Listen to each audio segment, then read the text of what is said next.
Monsieur le Président, Mesdames et Messieurs les députés, Monsieur le Président Ayrault, la gauche, dimanche dernier, a remporté la majorité au Sénat. C'est un résultat qui était prévisible, puisque depuis près de 10 ans, vous avez gagné la quasi-totalité des élections locales. C'est un résultat qui a été amplifié par la crise et par un certain nombre d'inquiétudes que vous avez à l'instant mentionnées, et en particulier par celles qui émanent d'un monde rural qui est en perte de repères dans un contexte de mondialisation qui nécessite des réformes et des évolutions. Le gouvernement, évidemment, prend acte de ce résultat qui témoigne d'ailleurs que le Sénat n'est pas l'anomalie démocratique qu'avait évoqué en son temps Lionel Jospin, et le gouvernement aura à cœur d'instaurer avec la nouvelle majorité sénatoriale un dialogue responsable, dans le respect, bien entendu, de nos institutions et de notre Constitution qui, comme vous le savez, donne la prééminence à l'Assemblée qui est élue au suffrage universel direct. Mesdames et Messieurs les députés, cette élection et les commentaires que vous faites se situent dans un contexte qui est un contexte exceptionnel, qui est un contexte de crise financière majeure.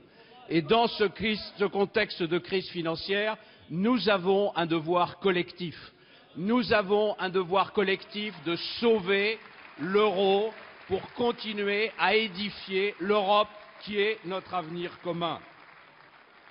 Nous attendons jeudi le vote du Parlement allemand sur le plan de soutien à la Grèce, dont dépend pour une bonne part l'effort que nous avons engagé pour lutter contre la spéculation financière, contre la zone euro. Et dès que ce résultat sera acquis, en espérant que ce sera un résultat positif, nous allons faire des propositions pour amplifier cette lutte contre les attaques spéculatives contre la zone euro.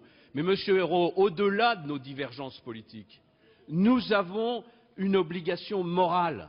Cette obligation morale, c'est de défendre l'Europe, parce que l'Europe, c'est notre avenir commun. Et pour défendre l'Europe, nous avons l'obligation de renforcer la crédibilité financière de notre pays.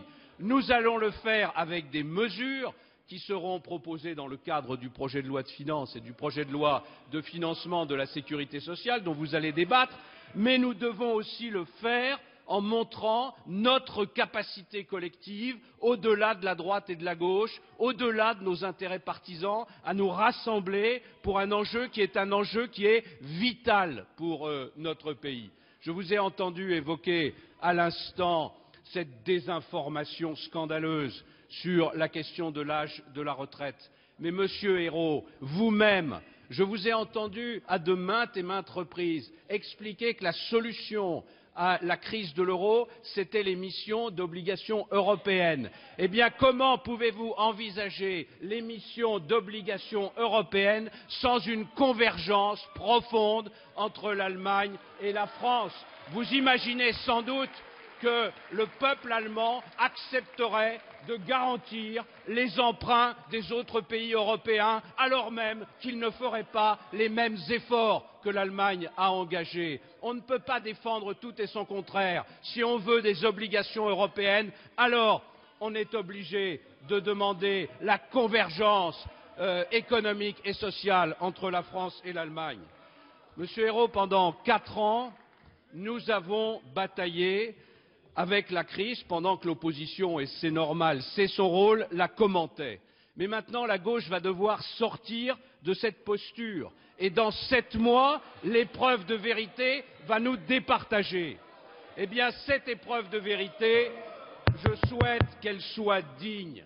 Et je voudrais dire à cette occasion combien je suis scandalisé par les propos que je viens d'entendre au début de cette séance, par ces amalgames émanant d'un élu de la République qui ose accuser des membres de la majorité et du gouvernement d'avoir du sang sur les mains. Mais de quel droit, Monsieur Mamère, vous pouvez faire le lien entre l'attentat de Karachi et le financement d'une campagne électorale présidentielle qui a eu lieu 9 ans avant. Rien ne vous permet de lancer ces accusations. La vérité, c'est qu'hier, la gauche se drapait dans la présomption d'innocence pour protéger Dominique Strauss-Kahn. Aujourd'hui, vous la foulez aux pieds, cette présomption d'innocence. La présomption d'innocence, dans votre conception de la République, c'est pour la gauche, pas pour la droite. C'est une drôle de conception de la République.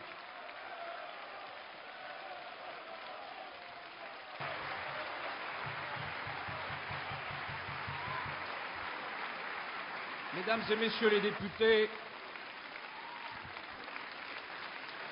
je vous le dis, je suis inquiet de voir notre démocratie traversée par ce climat de suspicion permanent, où l'on s'accuse sans preuve, où l'on insinue, où l'on spécule, où l'on fait circuler de faux documents. C'est un climat qui mine nos institutions, c'est un climat qui abaisse le débat public.